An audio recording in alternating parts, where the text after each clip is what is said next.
Hey guys, Chris here. So I'm sitting here outside of Volkswagen Norway because this ID4 is going back to them after I shoot this video. But I want to talk about, have I changed my mind about the ID4?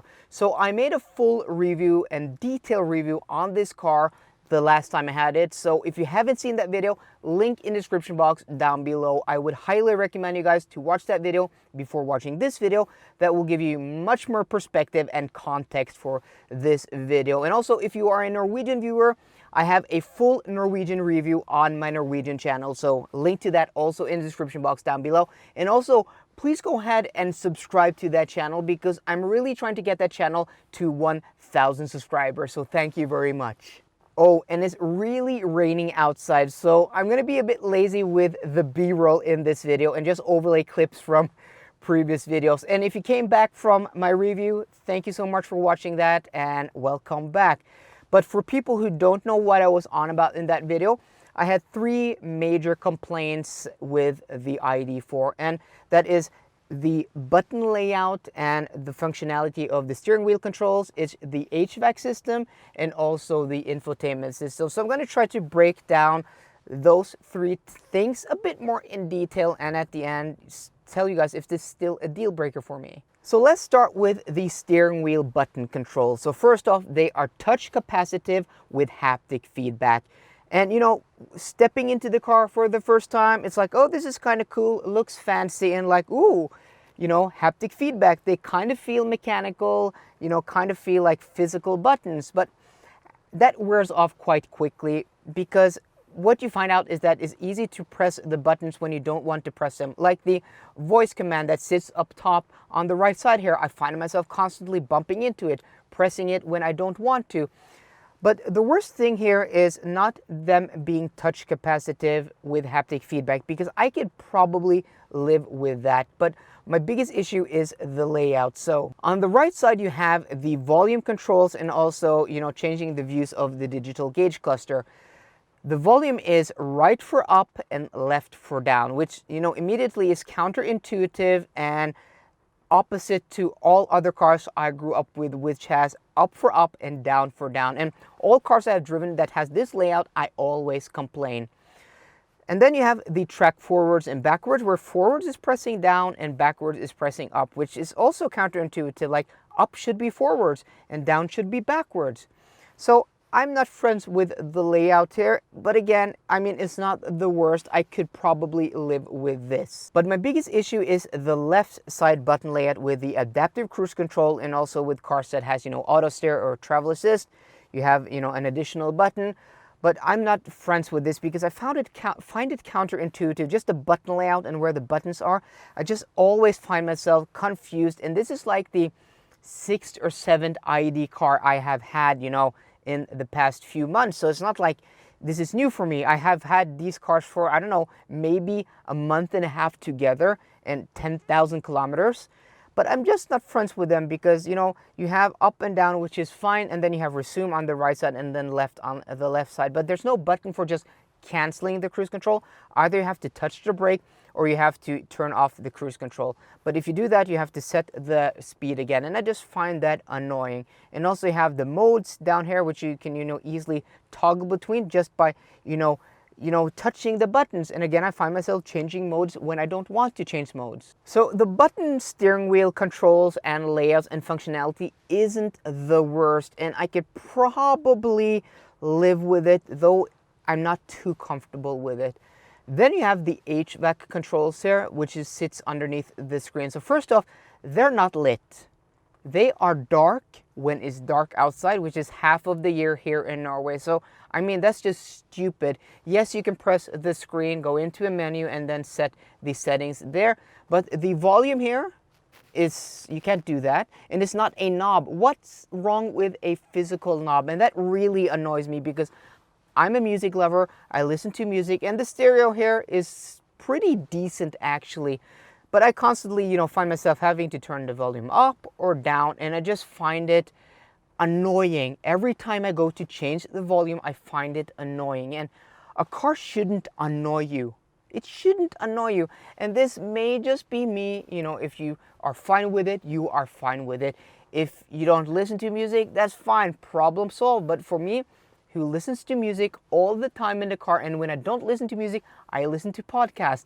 And podcasts, sometimes you have, in 2021, where people on podcasts are coming in via Zoom or Teams, and their volume settings are different. You have to turn up and down the volume. That's just how it is nowadays. So the functionality isn't the best. And also the buttons here for the temperature. Sometimes you hit, want to set down the temperature, it sets up the temperature, because there isn't, a physical barrier between the up and down. So I just find that annoying. But again, that is something I probably could live with, but I would find annoying. It's not optimal.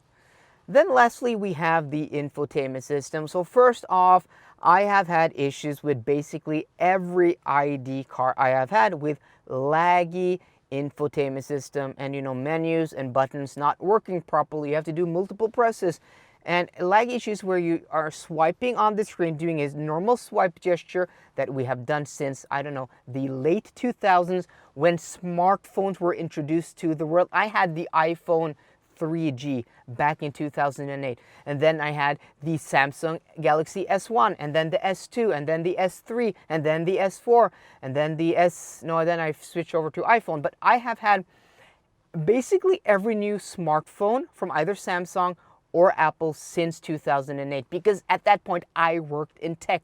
So I'm not this noob who doesn't know how to use touchscreens. I mean, come on, seriously, guys. You should be able to do a normal swipe gesture without the car thinking you're doing something else. And that is the biggest issue. You do a swipe gesture and then it hops into some menu, because, on the screen, come on. Okay, calm down. Laggy. Because on the screen you have the map or something that's occupying the real estate. So you have to swipe on the screen, but I just want to swipe. Yeah, so I had to do 3 swipe gestures, and then it's lag, and then it started playing a song. Yeah. So I mean, yes, I know people are going to comment down there, and people are sitting at home or at your work or in your car watching this video on your computer or on your phone or on your tablet. And if you are, be sure to drop a like on the video down below, guys. Thank you very much. That is much appreciated. But you're sitting there like, I have had my ID for 4 years, for decades, and I haven't had a single issue. Well, you are lucky. You are lucky, because as I said, this is like my 5th or 6th or 7th. I think I've had 2 ID4s and 3, like 6 ID car. And none of them work properly. Like I just showed you guys, it doesn't work properly. So if you don't have issues, I applaud you. I really envy you. But for me, this is still a deal breaker. Yes, we have the newest software version. We had that in the last car, and the car before that, and the car before that. My 3 or 4 last cars have been with the latest software issue. That is not the problem. The problem is this software is not finished. It lags. And it's not only when you start up the car in the morning. I've been in this car for 1.5 hours. It should be warmed up by at this point. When I bought my first XC90 back in 2016, that was a brand new infotainment system for Volvo. Brand new screen setup. And it was a bit laggy when you started the car in the morning. And sometimes. But it wasn't close to this. That was almost 6 years ago. And that was a smaller car company that was building a brand new car on a brand new platform. Yes, this is a brand new car on a brand new platform, but this infotainment system, I'm pretty sure, is also in the Volkswagen Golf. Correct me if I'm wrong. It shouldn't be this laggy. But when they finally come around to fix this, which I hope, or you are in an ID car that doesn't have the laggy issues, or you go and try to swipe and it doesn't go into another menu that you don't want to go into, you're still left with the layout, which isn't the best. You have the home button on the left side here, and then you have these 3 panes you have to, scroll through, and then to go to your state of charge. You don't have it just here on the screen or there on the screen, like in a Polestar 2 or in a Volvo XC40, or even in my Audi e-tron, where you have to dig into a menu. you can make that as a shortcut, which I have done. So I have one button and I go into state of charge. How difficult is it to show my consumption or my state of charge? That should be here on this screen all the time, but it is not. So the layout is counterintuitive. Some menus have this layout, other menus have this layout. So it's time to come to a conclusion before this video is too long. I can live with the buttons layout here, but also when I had the ID4, the car before this, when I had issues with the screen, the buttons were blinking and then they just didn't work. If they were physical buttons, they would work. So I thankfully only had that issue with one car. But okay, this is fine. I can live with this. Even the stupid HVAC controls that aren't lit up, I can live with that. But what I can't live with is the laggy screen. I can probably even live with the stupid, unintuitive layout that's just cumbersome and not easy to use. I can live with that, but this infotainment system isn't finished. Come on, Volkswagen. And you guys keep giving me cars. Maybe you should just stop giving me cars. Oh, I know, guys, this is a bit of a rant, but I'm trying to be nice and objective here. I'm really trying to, because the rest of the car is awesome. Yes, it lacks personality. It's a bit boring. It doesn't get my blood steering, but this gets my blood steering, but in the wrong way. So if you're not going to use the infotainment system in the Volkswagen ID4, I can highly recommend you guys this car. If you find a car that doesn't have issues, I can probably still recommend this car. But for me, yeah, I'm happy. I'm done with this car for a week. The next car I have is the Skoda Enyaq, which has a different infotainment system. And as I can see, it has physical buttons on the steering wheel. Oh, I can't wait for that. I just hope it has a volume knob. Yeah. So guys, let me know down below what you think. Do you have issues? Is this enough to persuade you away?